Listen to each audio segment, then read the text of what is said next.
Hello, my name is Vayan Goswami and I'm a second year B physiotherapy student at Marwari University. Today I'm making this video to submit for Rubrics 2 video presentation in Marwari University for Rubrics 2. And today's topic is electrodiagnosis in physiotherapy. Yeah, in the electrodiagnosis, we are mainly focusing on the subject of electrotherapy. So for the introduction to electrodiagnosis, electrodiagnosis involves evaluating the neuromuscular function using electrical stimulations, and it helps assess the nerve and muscle integrity. Commonly used in physiotherapy or diagnostic or on prognostic purposes. So what we are using is we are using the electrical modalities to diagnose the problems that are occurring in the human body by the usage of these electrical modalities. Along with diagnosis, we can also use it for the prognostic purposes. Uh, and the purpose of the electrodiagnosis, it is to identify the nerve injuries or muscle disorders, as we can directly diagnose those problems by the usage of these modalities. It is to determine the degree of denervation or renervation. uh, Reinnervation. So in case of denervations, we can find out the level of damage that has been happened, and after the impact and after the rehabilitation, we can choose the modalities to see the prognosis and reinnervations, and it is to guide the appropriate treatment and planning. It is to monitor progress during the rehabilitation.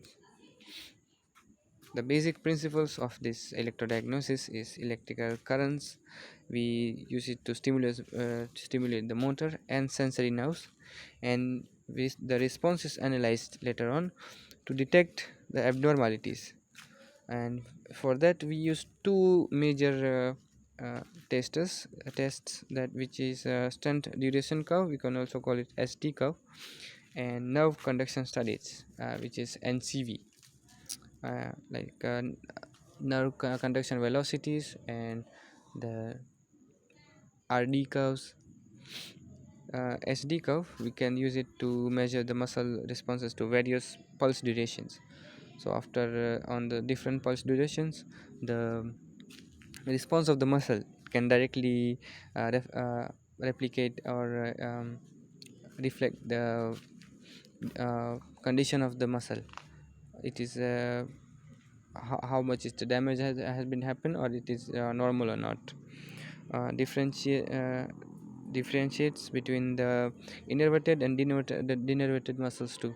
So we can directly use the muscle, and also along with muscle we can diagnose the nerve innervation or denervations, and it helps in assessing the extent of nerve damage too.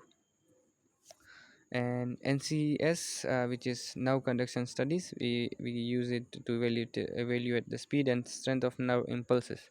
We can also call it NCV, so nerve conduction velocity, in which we diagnose the velocity of nerve impulse, which can later on uh, reflect the condition of the nerves. If it's too slow, then it is really bad. It can show that the nerve has been affected somehow, which is leading to slow impulses.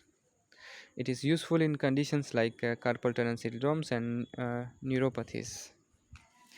Electromyography, it is widely used in physiotherapy, which is recording the electrical activity of muscle using the needles or surface electrodes. And by the evaluation of the muscles activity, we can actually see if the muscle is working on its average working potential, or just it is below average, which can directly indicate that the muscle has been affected, maybe damaged too. It helps in identification of the myopathic and neuropathic conditions. In the clinical applications, it is used to diagnosing the Bell's palsy, sciatic nerve injury, carpal tunnel, or more. It helps to plan physiotherapy interventions, and it is helpful in medical legal assessments too. Advantages, it is objective and reliable. So in the scientific paper or any studies, we can use it as a research too. It guides the treatment, but the limitations are it requires expertise, may be uncomfortable for the patients, and equipment cost and availability is a problem sometimes. And concluding the whole presentation, it is electrodiagnosis is a vital tool in physiotherapy. It assists in the accurate diagnosis and effective treatment of and planning, enhances the patient care and rehabilitation's outcome. So thank you for your attention.